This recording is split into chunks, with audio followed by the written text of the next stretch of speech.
RTD late night live stream. I figured it's been a minute since I've actually had a chance to do a little couch chat, and I figure I'd get something in this evening. So I want to find out who's available to go back and forth. Got a couple things I want to share with you in regards to getting your thoughts on a variety of subject matter, just because I'm starting to feel more and more of a sense of, man, like seriousness to what's going on. Like this, the social unrest, this Antifa situation, like, what's going on out in the West Coast. I can't help but hear and see more articles and news stories about Antifa and how, you got people out on the streets just beating up anybody. They just beating up anybody that moves that's not, when someone is not covered up and all that stuff like that. They just beat you up just because and yell, shout, scream, kick. Man, this is something else. But one of the things where, why it doesn't appear, I could be wrong, but yet somebody let me know if I'm wrong, is the Antifa situation solely a West Coast or Northwest type of ordeal, or are they doing things across the country? Because, why the Northwest? What's going on up there, which makes that an ideal location to do what they're doing? But with that being the case, welcome to the live stream. Won't be on long. Also, want to let you guys know, give you more so a heads up about tomorrow. I'm going to have on a gentleman, Daniel Amanduri, talking about retirement. And so Daniel's been on the show before. Looking forward to getting his thoughts on a book that he has out. And so I've actually had a chance to go through it. And definitely he laid out a couple good thoughts there. Worldwide emergency. How you doing, my friend? What's some of the things you keep an eye on? What's on your mind? I'm gonna open the tonight up to those that want to share whatever might be on their mind. Feel free to let us know and just put it in the chat, or as always, my phone should be on. If you want to call in and let me know what's on your mind in regards to what's going on around us, feel free to let us know in the chat, or give me a call and we can definitely talk about it a little bit. So let me acknowledge a couple people for tuning in. We got Spirit King. We got JBW. Says about to get real. We got D. Robbie. Hernan, how you doing tonight? We got Worldwide. We got Max. Greetings. How you doing? We got Jared says, hello, 2020 silver, $75 bank run in Ghana. Yeah. So, yeah, the Ghana situation. And so it looks like I actually read an article on Ghana, I think it was yesterday, about some investment banks there. I want to say 70,000 people invested in a couple different investment banks there. Basically, aren't getting their funds back. And there's 12 or so, I think, hedge fund managers that are linked to that ordeal. And apparently they froze all their accounts and stuff like that. So you know it's serious, and it can become it can become a contagion that can spill beyond the Guyanan borders when the SEC, Security Exchange Commission, goes over to Ghana and to help with the issues they're having with the banking sector there. So that's how I knew it was pretty serious when I saw that in the article. It says D. Robbie says the new retirement is death.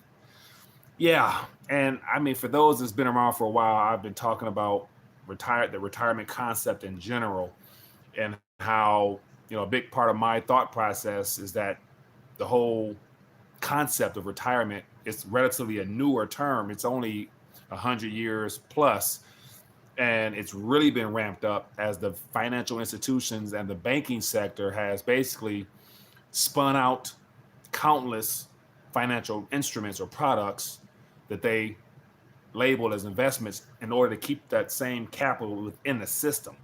And so prior to the banking model becoming more digitally based, the goal was, you get your money, you get it out of the bank. You never really kept much in the bank because if you're scared of bank runs, that's when bank runs were common. Bank panics. The panic of every 5-6 years is a bank panic.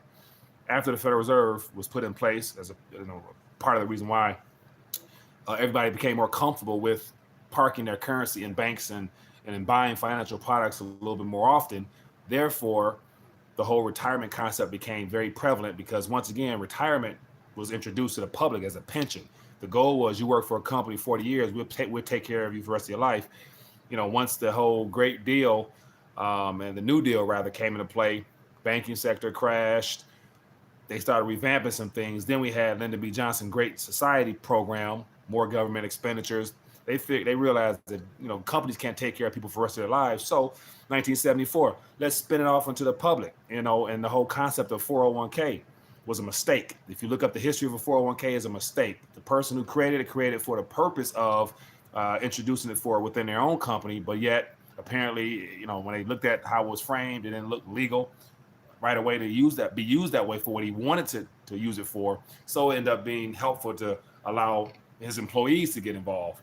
And therefore, here we go. Everybody, is touted as wanting to get a 401k. And once again, 401k, it's 50, less than 50 years old, and everything on top of that, 403b, all that stuff follow. And then you got mutual funds. Those are 30 years old, 20 years old. So all that financial stuff, yeah, people are going to find out what it's worth, especially if it's denominated in the local currency, Yeah, so I'm leave that alone. But anyway, so we're going to touch on that. So I want definitely, if you guys are available tomorrow, make sure you guys tune in tomorrow for a live stream. I'm going to have Daniel Emenduri on the program, and we're going to be talking about his latest book. Can you guys see it? Got a little glare. It says, Don't Save for Retirement. So tomorrow at 1:30, I've actually had a chance to go through it a little bit. And he lays out a couple interesting things in here, which I believe you guys, I want you guys to call tomorrow or tune in and ask some questions so that we can get as much as we can out of the author. Because once again, this concept of retirement, we're going to hear a lot more about that in a very unpleasant way. And it goes against the grain. And so it's unconventional. When someone tell you don't save for retirement, that's unconventional. That's ludicrous. That's nonsense to the average person that's not aware of the system being rigged against them. But for those that are in the know, you probably can, gain a little bit of wisdom out of what he's going to suggest. And ultimately, I believe, my personal opinion is that, your best investment is in yourself and within your own gifting, your areas of gifting. Because one of my mentors, spiritual leader, mentioned that, your job, they pay you for a job, but your gift you can get fired from. They can't fire you from your gift. Or your job, they can fire you, but from your gift, you can't be fired because it's what God put in you to serve to the world. So yeah, I'll stop right there because I can get carried away forever. So Faith, tomorrow, so it'll be 1:30 Eastern Standard Time. And so Daniel will be joining us and want you guys to have some questions. It says Matthew R says, who's buying silver miners? Yeah, Matthew, that's one thing I personally don't really get into as far as the mining sector. I don't follow it like that. I'm more of the mindset of, buying it and holding it, storing it, or having it easily accessible if need be type of thing. I'm late, was listening to music and drinking beer. Low blood pressure. We just getting started. I wanted to log on tonight to let everybody know that tomorrow at 1:30 p.m., if you can, join us for a live stream. Daniel Emenduri will be talking about his latest book on the show. Where is it? Don't Save for Retirement. So I want you guys to make sure you tune in with a lot of questions because I want to make sure we get a lot of things covered. So it'll be 12:30. It'll be 12:30 Central Time. So Central Time is 1 hour behind. So at 1:30 Eastern Standard, 12:30 Central Standard Time, and everybody else accordingly. So yeah, what else is going on? It says, get your spot in the mountains with fresh water at an elevation of at least 400 with friends. Crypto Jack, if it was only that easy, perhaps when things go on sale, as far as the overpriced real estate, and I'm assuming commercial property as well as retail property or real estate property goes down in general, might be a little bit more affordable. But with that being the case, mics are open. What do you guys have in your mind? Let's talk. Somebody bring up some interesting topics. Let's touch on a little bit. And so I want to actually touch on, okay, we got a call. Let's see how this goes. See if it works. Hello, caller. What's your name? Where you calling from? Hi, Tim, Colorado. Tim, Colorado. How you doing, my friend? Hold on, I'm trying to shut my speaker off here so I don't miss you out. No problem. Sure. Have you been following? I have not. What's been going on with solar activity? We got more asteroids coming to the Earth or what? Hello? Still there? Going once, going twice? Anybody? All right, Tim, give me a call back, my friend. I'll get you on here. Yeah, so solar activity. Tim, give me a call back and see if we can get you on here. It says solar activity, got him. It says, Mike, you buffered. Apologize for that. I'm using just my regular 4G, just because Wi-Fi, I don't want them to, all of a sudden to go blank. It says, yep, I'm always better off every time I get fired. That's because appreciable skills game may be more attractive. Very true. Get your weight up 100%. Robbie, I tried playing option and lost 500 quick. Allah, I could have bought some silver. Yeah, and that's the thing, like, trading, speculating.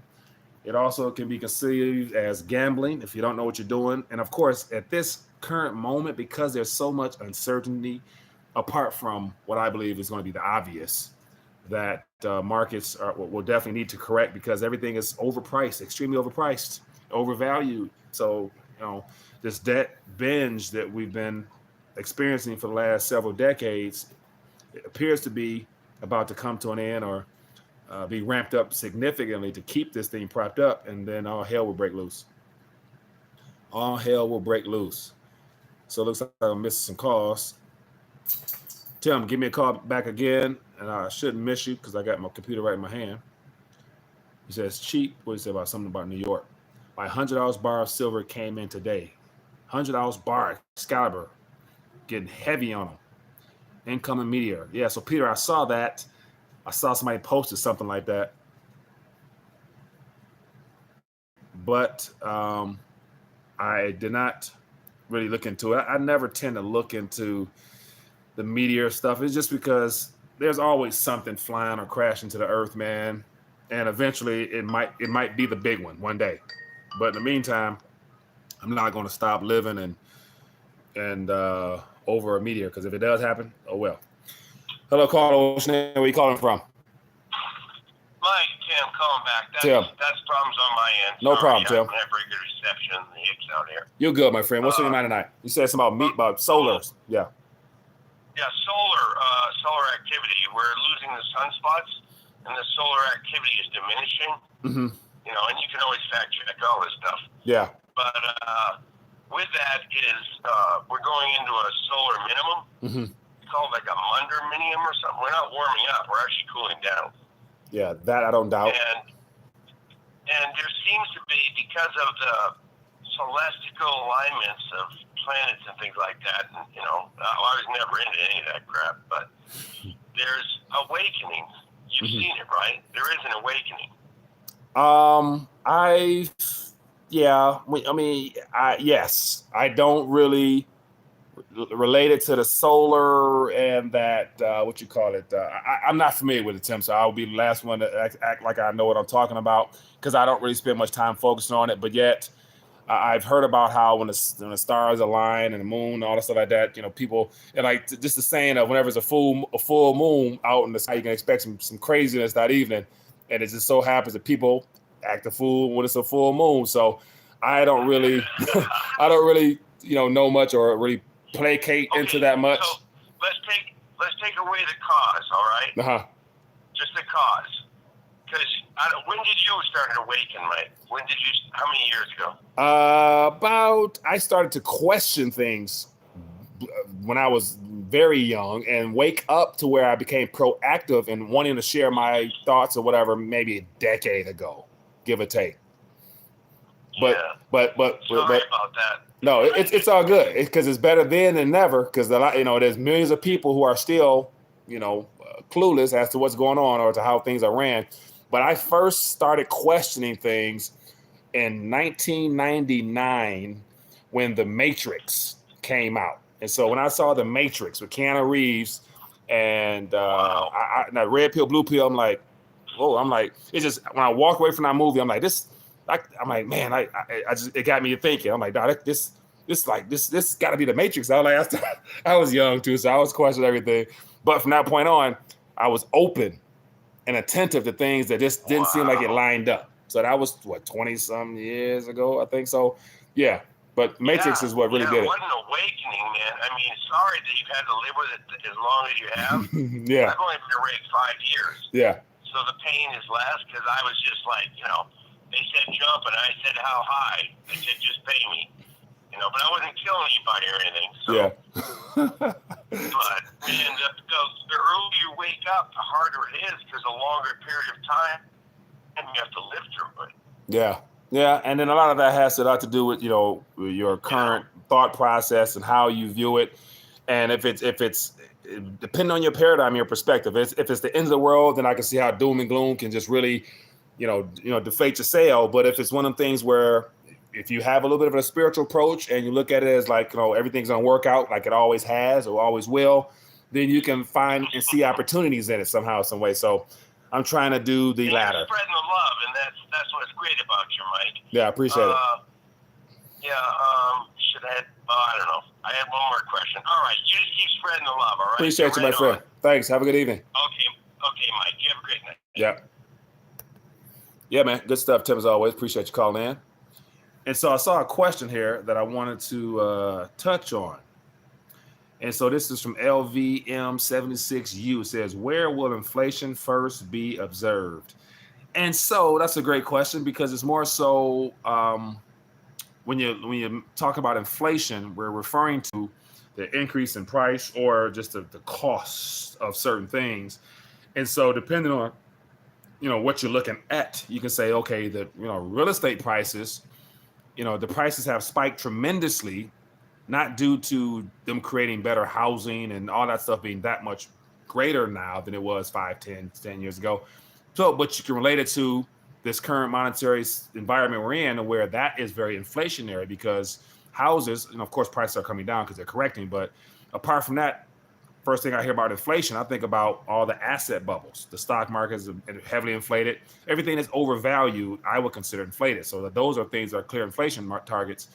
But the killer and the last nail in the coffin for our currency will be when inflation hit consumer goods, when gas prices take off, when the loaf of bread, water, all the basic things we actually can't maneuver.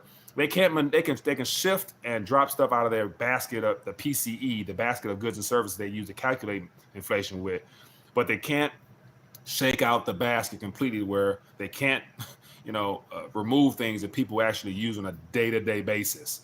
And so I would recommend a Chapwood Index to get a better idea as to what the true inflation rate is in your city or in your area.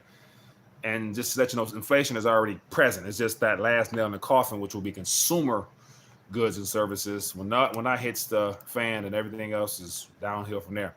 It says, Mike, if you get paid in US dollars, you already been ripped off 100%. And this is a good thing, low blood pressure, because I'm thinking, like, if you guys didn't pay attention, President Trump tonight or today, a couple hours ago, was supposed to meet with Denmark's prime minister, but she basically was like, okay, what do you want to meet for? He's like, I want to connect or whatever, and also find out about, talking about Greenland. She's like, Greenland's not for sale. He said, okay, no problem. Thanks for being upfront and honest, but there's no need for us to meet right now. So the fact that our president is serious about purchasing Greenland, and my thing is, like, who in their right mind would be willing to take Federal Reserve notes? I mean, there's no amount of Federal Reserve notes I would be willing to take to sell property or nevertheless sell a country, of that nature, of that magnitude, because Greenland, even though it has 55,000 population, but it's a big chunk of land that is naturally rich in a lot of things. And the U.S. wants to buy it for strategic purposes. But, I think I saw a figure out there that said that the Xi Jinping also, this is something from Zero Hedge, that the Chinese Prime Minister and Emperor Xi Jinping mentioned that he will be willing to pay $420 billion for Greenland. And so I'm thinking, like, definitely Xi Jinping want to get rid of treasury. They want to get rid of their reserves because they're sitting on some heavy wad of treasuries and whatnot in dollars. So they'll be willing to get rid of those notes. But I'm thinking, like, even if a country was for sale, your best bet is to ask to be paid in gold, flat out gold bars, preferably gold bars, hands down, the biggest kind you can find, purest you can find. We're going to test them too. But then also, out of that 55,000 population, we're going to then have to divvy that gold up to the citizens there. And then we need some residual on top of that for years to come. So if they talk about gold in the equation, then perhaps, I'll be willing to talk, selling the country, because also I want land rights. So whatever comes out of the ground, I want a percentage of it too. So that's the only way I would be able to sell a country. So we'll see if that plays out. But it looks like people are seriously about buying a country. Like the Big Short move 2.0. Thanks, Tim. It says, is it bullish for oil stocks? Is that bullish for oil stocks, commodities? We're talking about, I'm assuming, inflation stuff again. And so that personally, I'm not, I don't want to, am I talking about the same thing? LMV76U. Let me know if that's reference to inflation, because I want to make sure I'm answering correctly. It says remove food and gas, electricity from the inflation calculation basket. Yeah, and here's my thing. If anybody in a right mind really thinks that the PCE measurements that the Federal Reserve is using is anywhere close to what actual real costs for consumers are these days, yeah, you probably are short a couple marbles, give or take. But everybody knows that, of course, if the Federal Reserve is really concerned with getting that inflation target, all they have to do is go back to the Volcker rule inflation measurement of the CPI, when they had more things in the basket of goods and services that gave a true measurement. And then they would basically be using John Williams from Shadow Stats numbers, and he's saying easy inflation 7, 8, 9, 10%. So if they really wanted to find out what inflation was, they could go back to their own measurements and they'll be just fine. But once again, they're showing that you can't really trust their statistics nowadays, because once again, they're always slanted in their favor. JBW says Greg Hunter had a guy on claims silver will go to 120 an ounce and gold close to 5,000. Bo Pony is his name, and he says is going to happen very soon. Also, he explains it biblically. JBW, yeah. So I saw the Bo Pony. So Bo Pony was I had him on Rethinking a Dollar.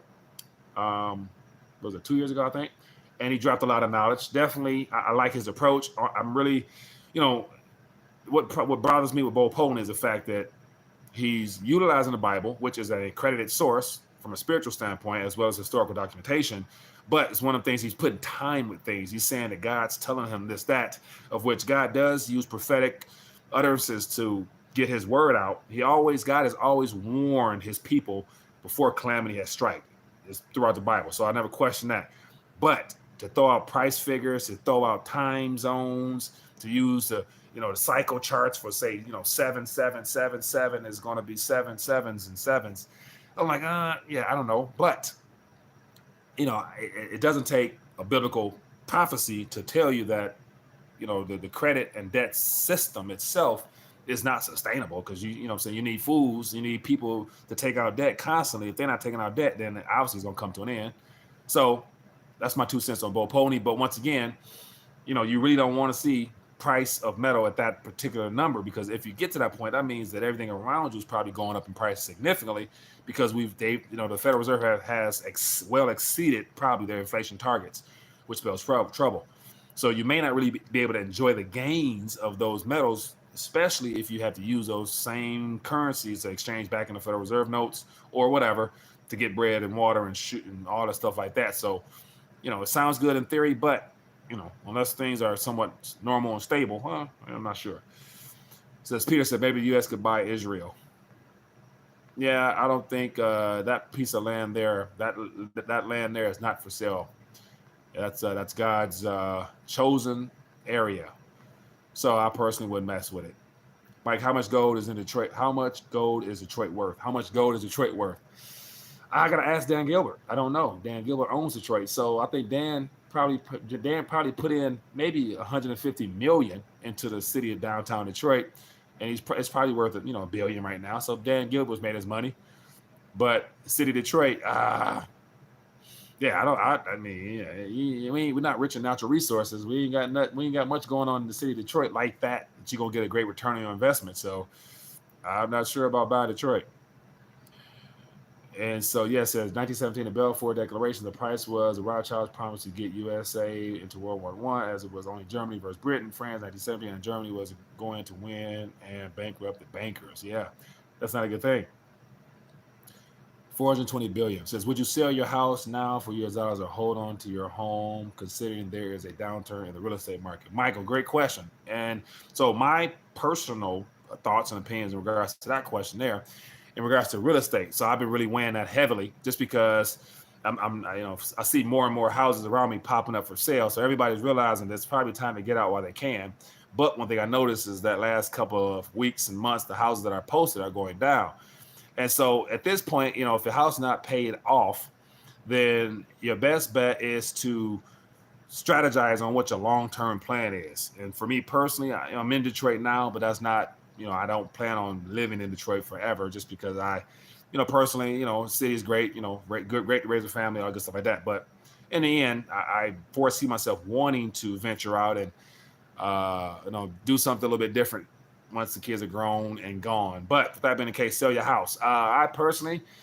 I'm of the mindset that this next banking situation, even if you own your home, you never really own your home because you always got to pay property taxes. So I'm of the mindset that I personally, and I watch Grant Cardone, Capital, Grant Cardone especially, he's saying just basically owning a home as an asset it's not an asset because apart from it being a place you rest and sleep and provide security for your family, unless you're actually earning cash flow off of it, it's a liability. So I'm thinking, like, me personally, as all this stuff unfolds in the future, I plan on readjusting how I look at real estate and personally focusing on rental properties and cash flow in that sense there, and living out and through one of them to where pay for property if it goes belly up.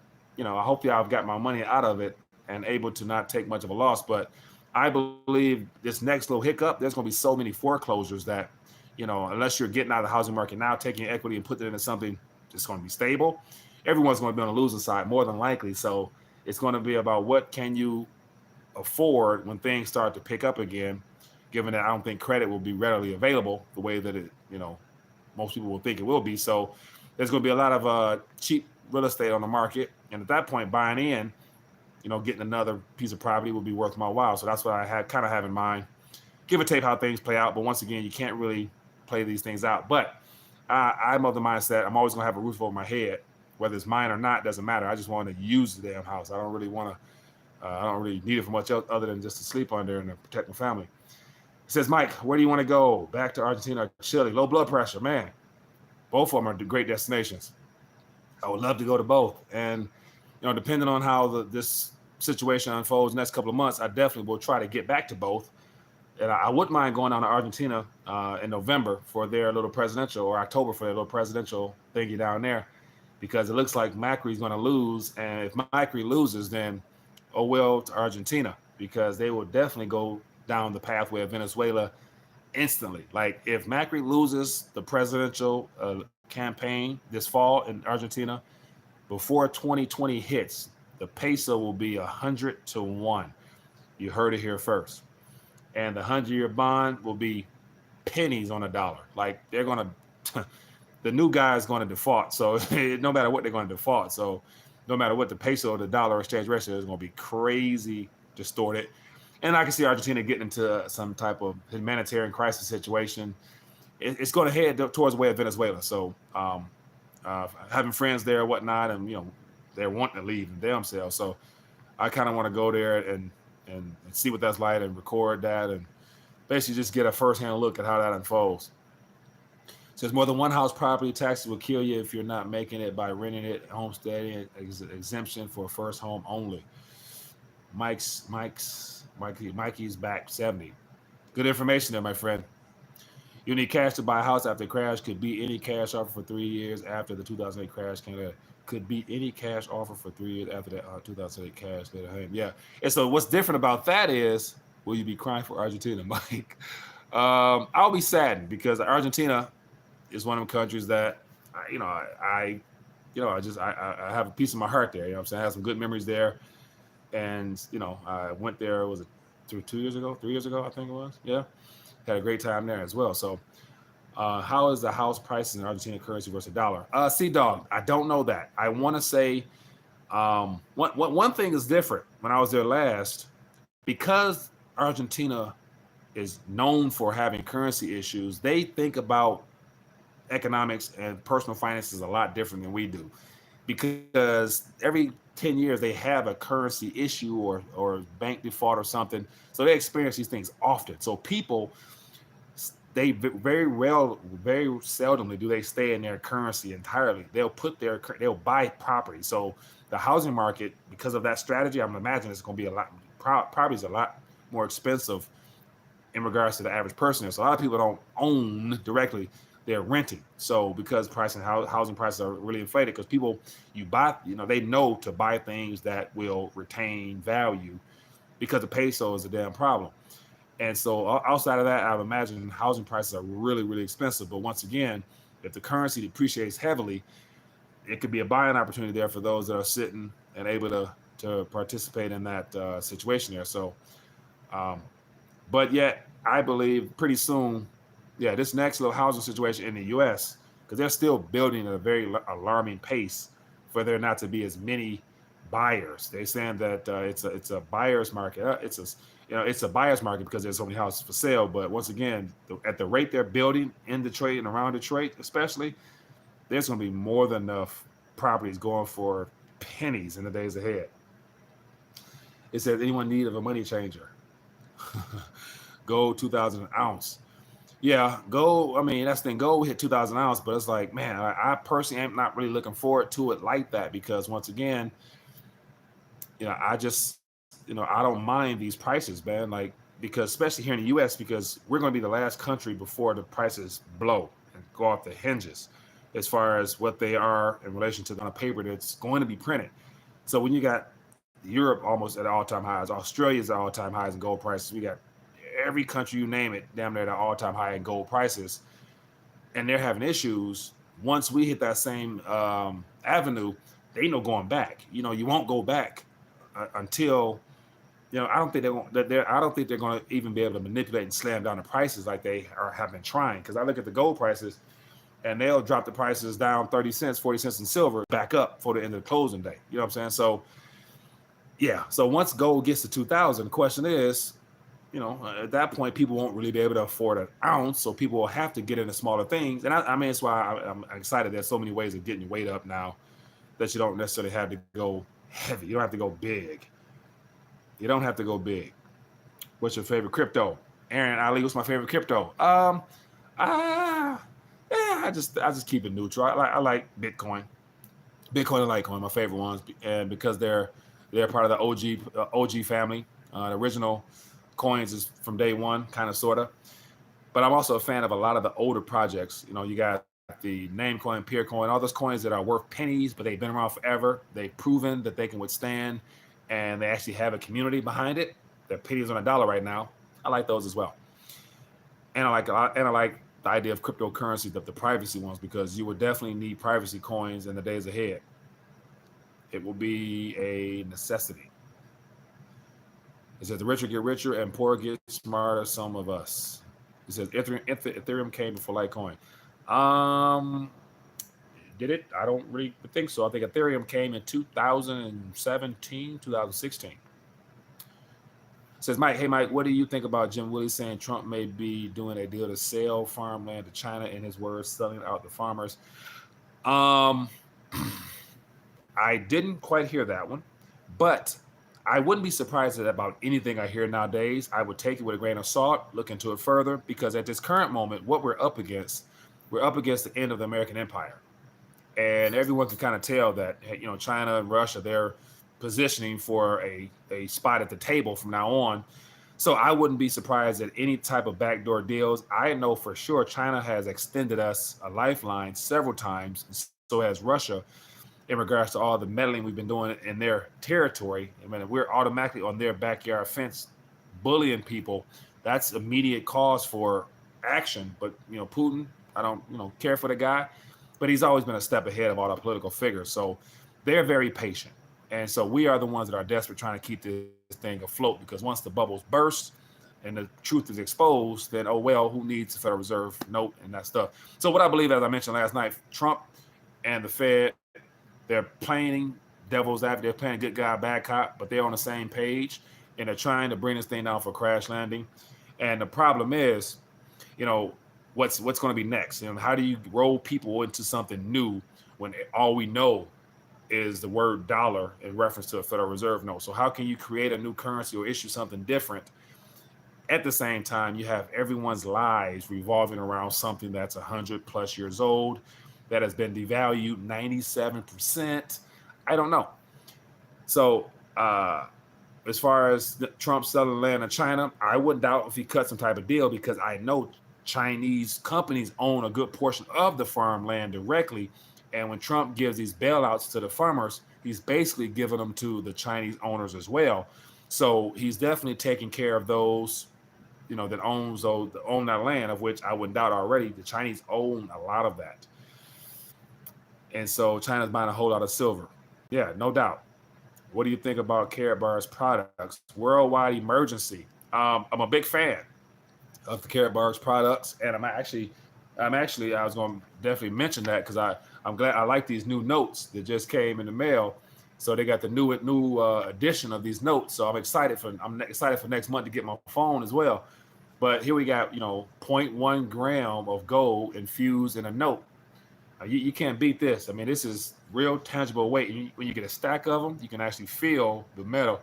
And so these things here, I'm a big fan of them. So once again, those are interested, Karatbars, definitely get your weight up in smaller denominations. Putin is the best. Boy, Ethereum is better than Bitcoin. Ethereum is used as a utility token, so it's been utilized in a different variety of ways. And here's the thing. BitConnect. I like BitConnect too, sometimes. I hate maples.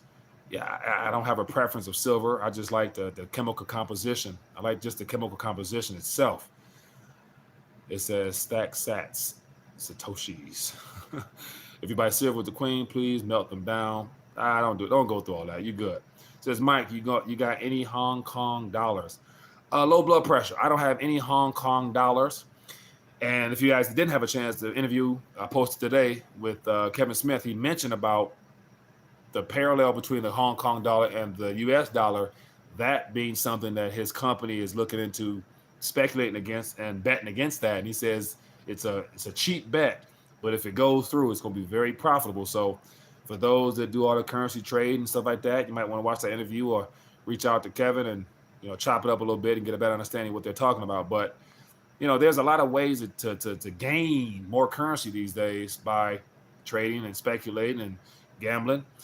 Or you can just stay on the sideline if you don't know what you're doing. If you're a simple person that just doesn't want to go through all the headache, just stay on the sidelines. Less digital, more physical. That's my new motto for 2020. Less digital, more physical.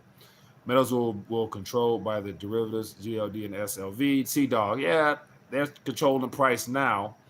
But once again, when things break down and shit hits the fan, excuse my language, most people won't really be able to trust and the methods that come up with price discovery. And also to keep in mind, with all the gold and silver that China and Russia is saving, they're going to come out with their own price metrics as well, because they're not going to be able to go with this $1,500 an ounce gold for much longer. Whereas the yuan is failing, they're going to need to do something as far as anchor their currency. So they're going to definitely throw out some gold back type talk or crypto gold back talk. And they're going to need that price to be a little bit more realistic, which means, several people say several thousand. So if you got a couple thousand worth of yuan out in a couple thousand or dollars worth of gold in China, or you got 15,000 or 1,500 here, gold automatically going to flow to the highest price. So it's going to be, gold leaving the country even more so. And that's going to be a problem, because that only makes the yuan stronger. Says there's no political solution to the Federal Reserve. Is this problem? Exit problem. Yeah. The Federal Reserve, the FDIC approves Volcker revamp and latest move to roll back bank rules. And that's one thing I saw, but I didn't check into it, so I'm not familiar with it. But I definitely will check into that more. But with that being the case, I'm about to dial back. I just wanted to log on, check in with everybody, say what's up to everybody. As always, if you enjoyed the back and forth, don't be afraid to donate a thumbs up right beneath this video here. If you found anything informative, feel free to share this with your family and friends. But more importantly, come back tomorrow at 1:30 Eastern Standard Time. I'm going to have Daniel Amaduri on the channel. He's going to be talking about his new book, Don't Save for Retirement. And it's a fairly good read. I enjoyed it thus far, halfway through it. And really causes a lot of people, or will cause you to think or rethink retirement, even though it's one of the things that, the word's going to be, it's going to be a bad word pretty soon when all these damn markets collapse and people realize it was a hoax anyway. But anyway, that being the case, it's been great hanging out. As always, if you guys are interested, if you have not, definitely the link beneath this video here. go ahead and get yourself one of these beauties right here. The RTD Silver coin. You can't go wrong with this. These are unique pieces, limited edition. And as always, you got the care bar. For those who want to join the team, you get your weight up in paper form. And they got the phone situation coming out, which is about to be pretty nice. But I'm going to leave it at that. Be blessed, be safe, and I will see you guys tomorrow, 1:30 Eastern Standard Time. Tell a friend and check in and ask questions as many as you can about this book and about just the whole idea of investing and things of that nature from a person's opinion, of course. But anyway, peace.